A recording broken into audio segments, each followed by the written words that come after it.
Hi students, this is Alex here. இந்த ப்ராப்ளம்ல வந்து number of shares என்னன்னு கேட்டிருக்காங்க.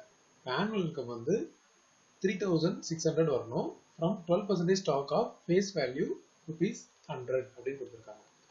ஸோ இப்போ ஆனுவல் இன்கம் 3600 வரணும் இல்லையா? இப்போ நம்ம நம்பர் ஆஃப் ஷேர்ஸ் வந்து எக்ஸ் அப்படின்னு எடுத்துக்கலாம்.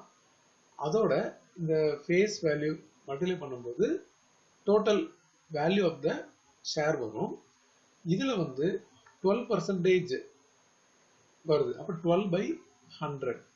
இப்போ இது ஈக்குவல் டு நம்மளோட இன்கம் வந்து 3600 அப்படின்னு வரணும். ஸோ இதை நம்ம கேன்சல் பண்ணிடலாம். அப்போ இதுல இருந்து எக்ஸ் வேணும் அப்படின்னா 3600 டிவைட் பை 12 இது 3 டைம். ஸோ டோட்டலா எக்ஸோட வேல்யூ 300. நம்பர் ஆஃப் ஷேர்ஸ் அப்படின்றது 300 ஷேர்ஸ். 300 ஷேர்ஸ் இருக்கும்போது 12% ஸ்டாக் ஆஃப் ஃபேஸ் வேல்யூ 100ல நமக்கு ஆனுவல் இன்கம் 3600 கிடைக்கும்.